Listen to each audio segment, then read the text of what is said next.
Tarsali market के पास Diwalipura slum quarters मौजूद है, जहां के गणपति पंडाल पर कुछ असामाजिक तत्वों की ओर से कल रात को पथराव किया गया था, जिसके बाद तुरंत ही पुलिस को इत्तला दे दी गई थी।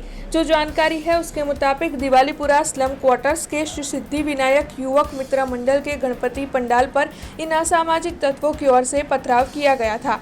हालांकि पुलिस को जानकारी मिलते ही जोन 3 के डीसीपी अभिषेक गुप्ता पुलिस के काफिले के साथ मौके पर पहुंचे थे और पथराव करने वाले असामाजिक तत्वों को ढूंढने की कवायद उनकी ओर से तेज कर दी गई थी। वहां पर जो सीसीटीवी है वो खंगाले जा रहे हैं और साथ ही आसपास के लोगों से पूछताछ भी की गई है। वैसे आपको बता दें कि कल रात के वक्त शांति व्यवस्था और कानून बरकरार रखने के लिए पुलिस विभाग की ओर से उस इलाके में कॉम्बिंग भी किया गया था, लेकिन अभी तक इन असामाजिक तत्वों के बारे में कोई जानकारी नहीं मिल पाई है। तब पुलिस लगातार इन असामाजिक तत्वों को ढूंढने में जुटी हुई है।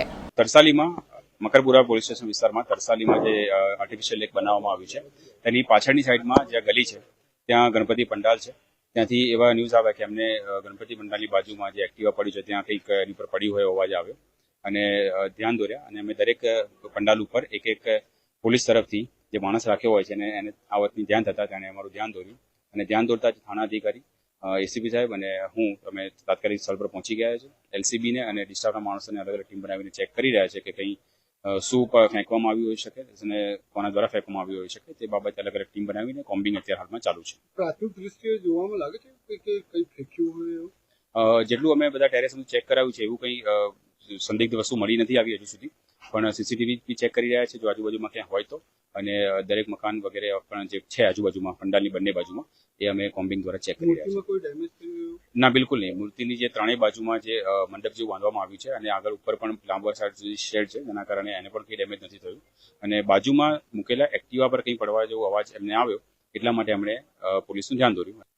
તપાસ કરી છે, એવું હજુ સુધી મારા ધ્યાને નથી આવ્યું। પૂછપરછ કરીએ છીએ, આયોજકો સાથે પણ અમે વાત કરી છે અને જે અત્યારે કંઈ ભોગ ચડાવવાના હતા તે વખતે જેટલા લોકો અહીંયા હાજર હતા તમામની પૂછપરછ કરીશું। જો કોઈને વાગ્યું હોય તો એ બાબતે આપણે આગળ તપાસ કરીશું। બિલકુલ આ અફવા છે કે હકીકત એ બાબતે અમે તપાસ જરૂરથી કરીશું, પણ જો કોઈ અફવાઓ આવે તો ઓબ્વિયસલી એની સ્પ્રેડ કર્યા કરતાં એની ખરાઈ કરવી જોઈએ અને અહીંયાના જે આયોજક છે તેને હું બિરદાવું છું કે એમણે કોઈ પણ વસ્તુને વધારે એસ્કેલેટ કર્યા કરતાં એમણે તરત જ પોલીસ જે અમે રાખી હતી, દરેક પંડાલ પર અમે પોલીસ રાખીએ છીએ, એ પોલીસનું ધ્યાન દોર્યું અને અમે તાત્કાલિક બધા અમારી ટીમ એસીપી ડીસીપી અને અમારી એલસીબીના માણસો બધા આવી ગયા છે। અમે અલગ અલગ સ્કોર બનાવીને પ્રોપર કોમ્બિંગ કરીશું, ચેક કરીશું અને જે પણ યોગ્ય તપાસ કરીને જે પણ યોગ્ય વસ્તુ છે એ બહાર સામે લાવીશું। કે કોઈ વાર્યા હશે પથ્થર, પછી થોડી વાર રહીને પછી પાછા બીજા 2-4 પથ્થર વાગ્યા એટલે પછી અમે ચેક કરવા માટે રહી ગયા, બીજું કંઈ થયું નથી। દિવાળીપુરા સ્લમ ક્વાર્ટર્સ તરસાલી અમે અમારા પૂર્વ મેયર છે નિલેશસિંહ રાઠોડ, એમને ફોન કર્યો, એમને કીધું કે મેં આવું છું, એમની પછી એમને આવીને પછી પોલીસ બોલાવીને બધું કરે। ત્યારે અલ્પેશભાઈ बस एज क्या आऊ बीजी बार ना था। हमसे जुड़े रहने के लिए हमारे YouTube चैनल को सब्सक्राइब करें और नई वीडियो की नोटिफिकेशन के लिए बेल आइकॉन को दबाएं।